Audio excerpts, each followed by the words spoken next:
Overshoot ka. Nagpapa-shoutout si ano eh, si Kelvin eh. 2 times na, so baka magalit sa akin. Boss, sa'yo ng food garage. So KKB Food Garage. Food garage. Yan po din sumunod ka dito sa may ano kapakaniban.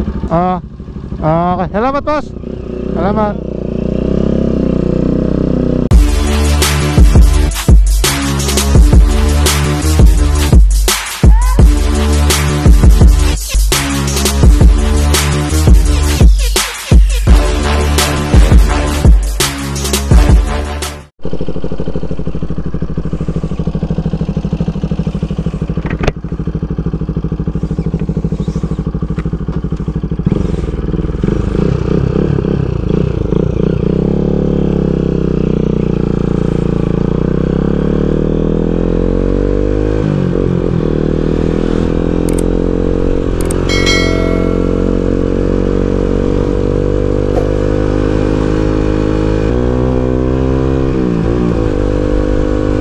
What's up guys? Good morning. Good morning pa ba? Good afternoon na pala, 12 o'clock. So ito guys, on the way kami sa Sorsogon City, sa Gubat. Bali, titingnan namin yung Dominar 400. Yes. So titingnan natin kung okay siya. Then pag nagkasundo tayo ng owner, then kukunin na natin sa budget natin. Ito guys, bali kasama ko si Francis, yung buyer din ng motor natin, nakama sa akin. So magkasama kami para just in case na pag-uwi, dala na natin yung motor, and then siya na magdadrive na ito. Baga parang kaliwaan. So yan guys, medyo makulimlim yung panahon. Sana hindi umulan.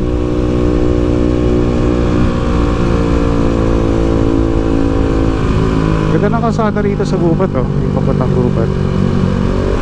So yun guys, hopefully makuha natin yung motor, and may benta sa atin ng swak sa budget natin.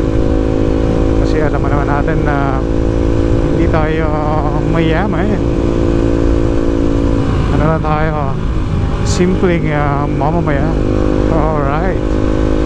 So bali guys, ito nga yung nakabili ng motor natin, yung pera na binayad niya sa akin. Bali tagtag na dun sa bibili natin unit sa Dominar 400. Sabi na ng may-ari, nasa less than 1,000 lang daw yung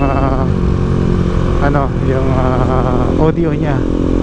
So hindi siya masyadong gamit, hindi siya last pag. Yes, sana maganda. Tingnan natin yung feature niya, yung tsura ng motor, kasi hindi ko pa naman nakita. Picture lang naman nakita ko eh, sa picture lang. So tingnan natin kung okay yung muat.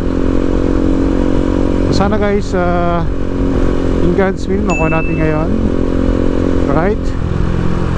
Para may checkpoint dito election na kasi. Hindi pala uso dito helmet sa Gubat. Hello, dahil hindi nag-helmet, babae, lalaki. Dapat mag-helmet kayo, delikado yan. Daldal ako ng daldal, di pa ako naririnig na ito ni Francis eh. Ano kami, tawag na ito, wala kaming intercom, wala pa tayong budget sa intercom. Ay, ano nangyari sa mirror ko, nagalaw. Oh, bang! Mabalik. Nagalaw po. Oh, balik ko. Oh. Buhay yung bar and mirror. May sa vibrate yan. So bali guys, hanapin natin yung KKB Food Garage dito. Doon daw yung meet up. So tingnan natin kung saan doon. I mean San Vito Food Garage. Actually napunta na ako dito many years ago sa Gubat, Sorsogon. So hindi ko na kabisado ngayon kasi ang laki ng pinagbago niya. So hanap tayo ng pwede na pagtanungan. Wow, walang hindi pala ako sa dito helmet saka signal. Hindi naman lahat siguro. So saan kaya yan? KKB Food Garage. Tanong tayo. Dapat sa mga tricycle. Yung kilala ko dito wala na si shoutout kay Mother Aida, nasa heaven na po siya. Dapat pwede magtanong. Dapat mga tricycle. KKB Food Garage, KKB. Sino food garage na? Iyo. Tanong tayo. Parang walang tao dito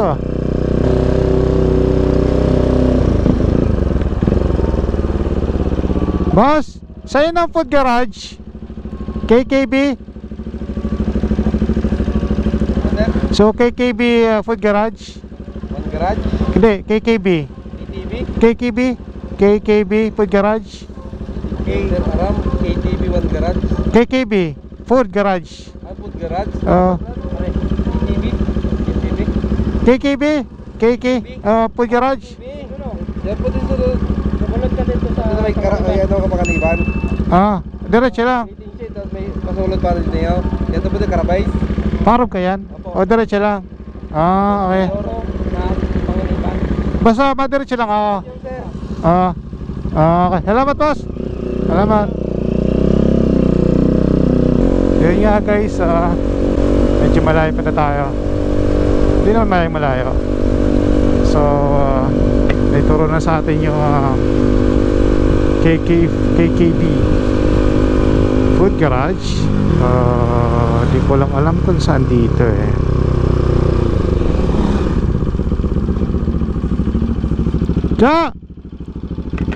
KKB Food Garage dito KKB Food Garage. Hindi pa panganiban? Pa wala. Ayo, salamat boss. Ay ito KKB.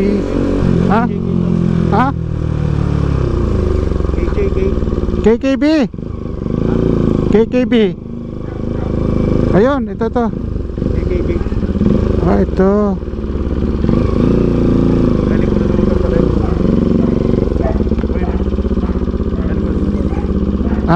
Dali ko na sa motor. Iyo.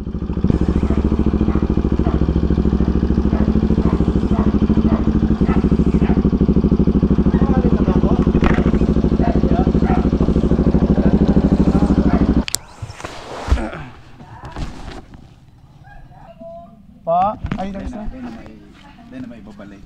Hindi, ito, napag-scan. Hindi mo naman yung mabalik. 2 hours later.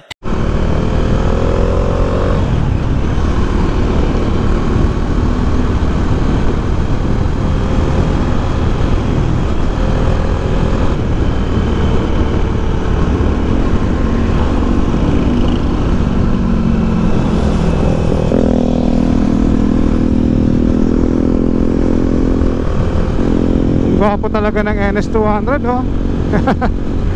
So siya na po ang bagong may-ari, si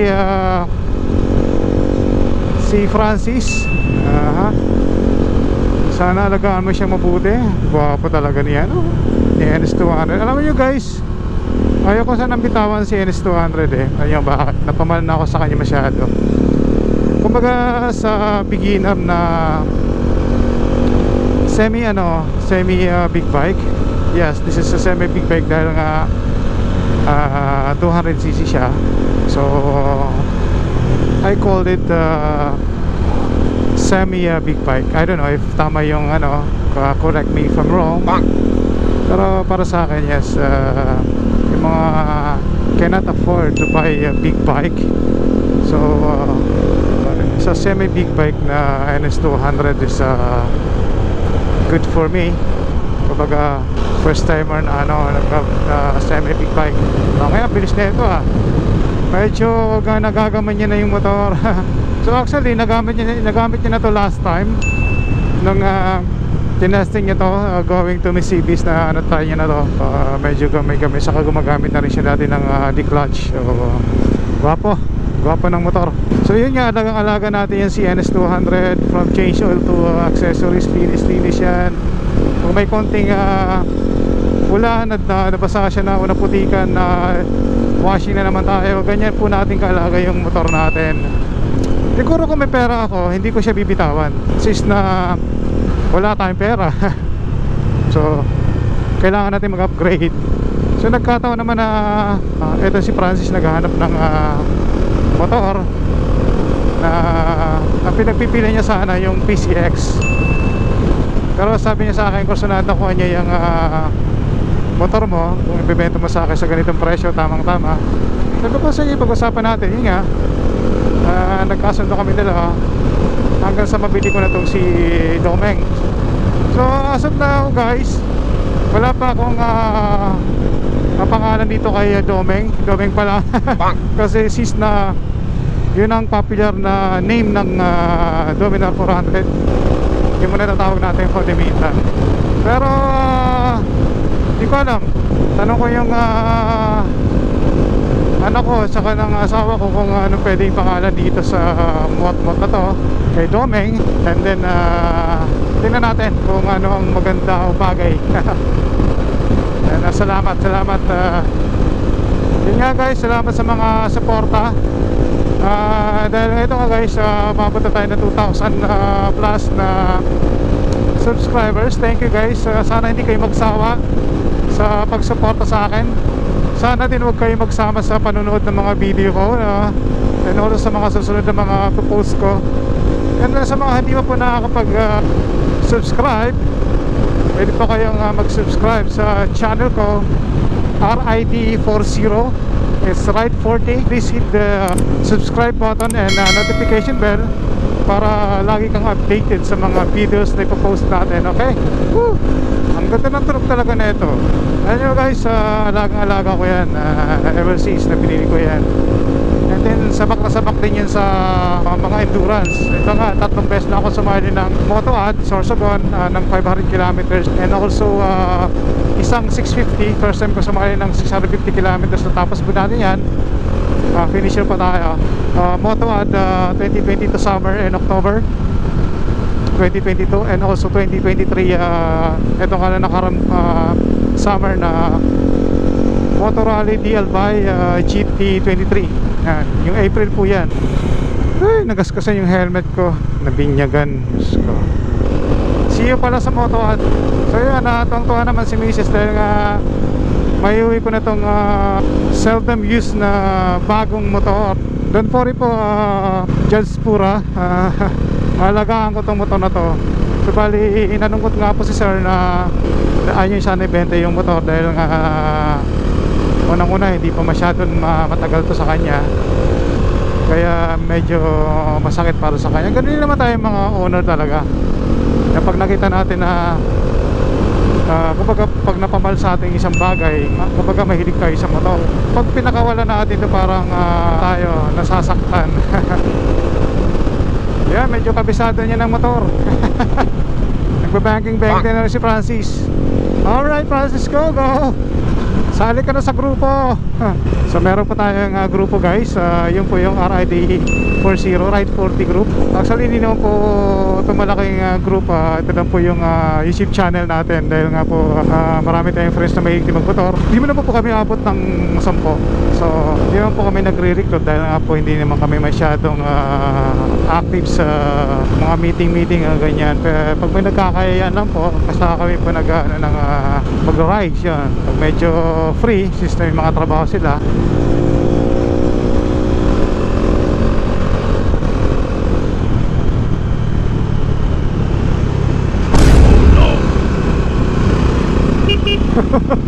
Overshoot ka!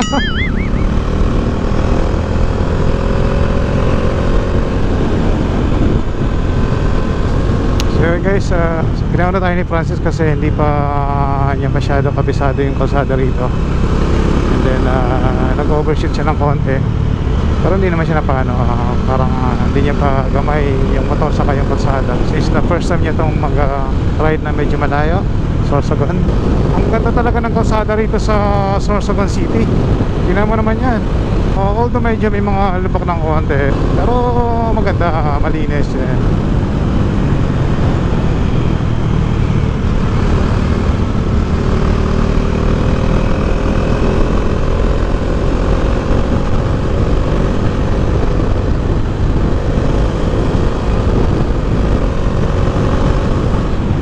Alam ko may checkpoint dito eh. Kanina.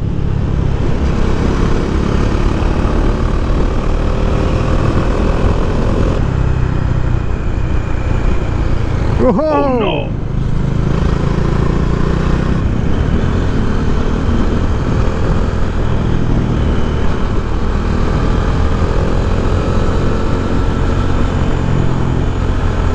Oh, nawala ng checkpoint. Kanina meron dito ah. So ito yung Kumadkad.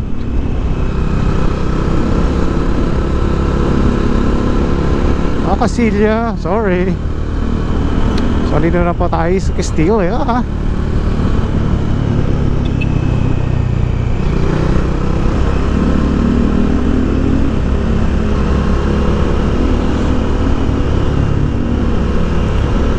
Meron ditong shortcut eh, going to Legazpi. Lang ko to si ano shortcut. Tingnan natin kung bukas guys. Bali dito dumadaan yung mga, kung hindi ka na dadaan ng ano, sentro ng Daraga, meron daanan dito papunta ng Legazpi, papunta ng kalimutan ko na, basta yun. Oriental Hotel, yes. Kung pupunta ka ng Oriental Hotel, may daanan dito guys. So hinahanap pa natin kung saan dito, pero alam ko dito yun ang part eh, papunta ng Taysan, yes. Dito yun eh, parang dito ata yun, part na to. Dito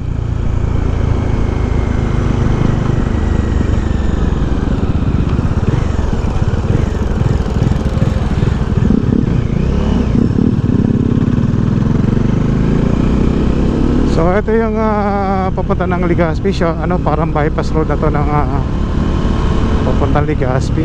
So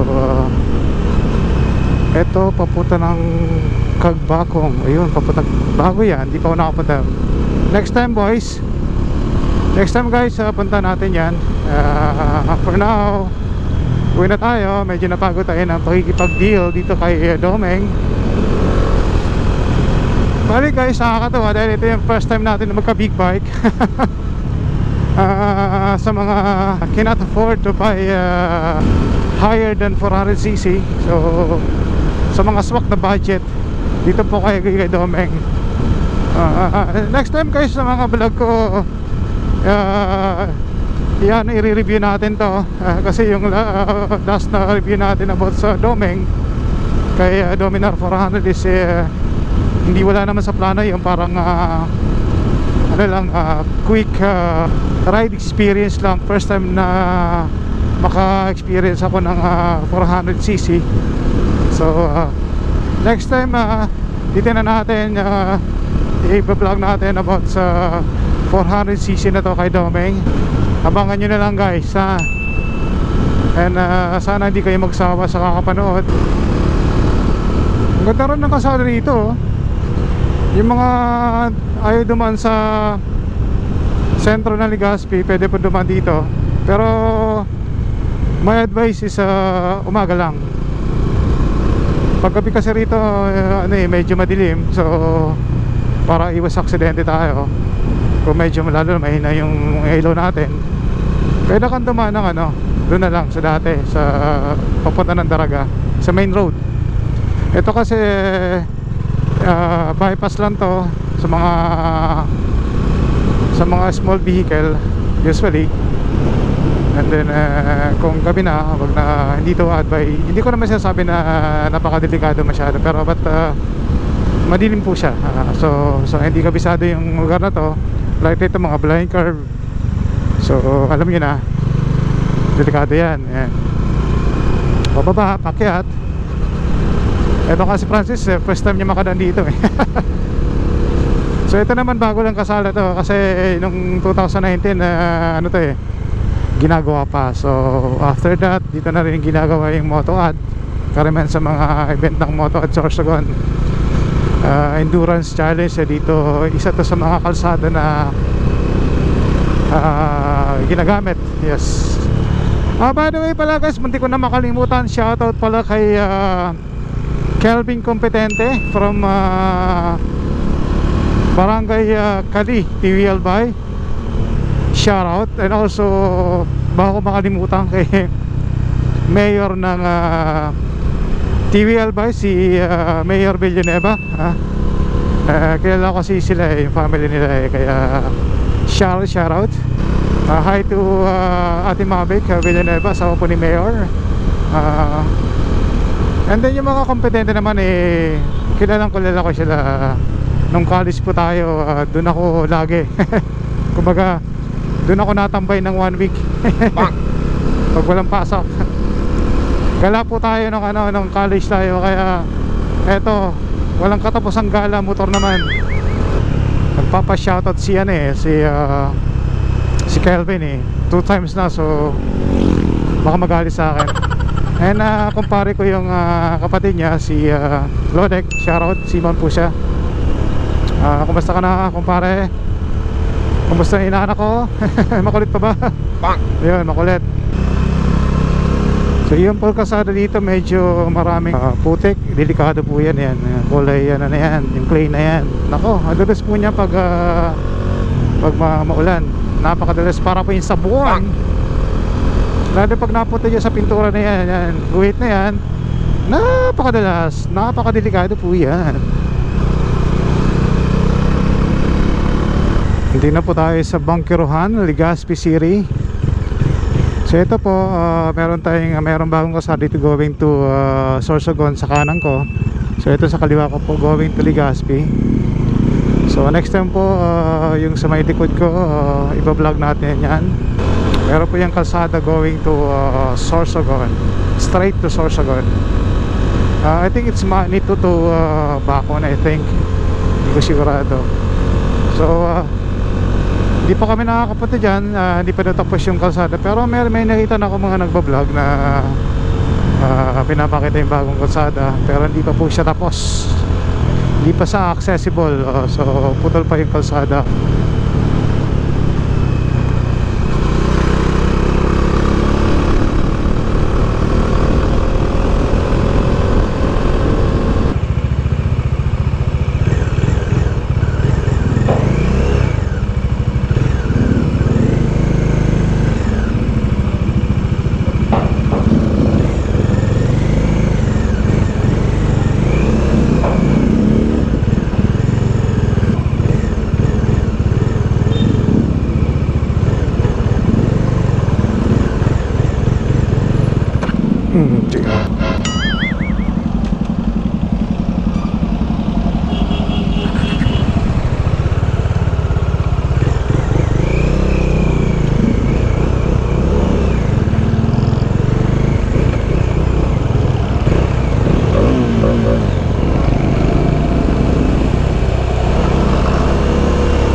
banawaan ni Diyos. Ngunyan iyo ang ika-22 na Domingo sa ordinaryong panahon. Sa ngaran ka naman, kan Aki asing ka Espiritu Santo. Amen. Ang grasya ni Jesucristong kagurangan taan pagkamot ka Diyos. Asin ang kadisumparo ka Espiritu Santo, Bapa sa indugamos. Asin sa imo, Espiritu. Diyos maray na hapon po sa indugamos mga tuga. O asin sa kapabayaan.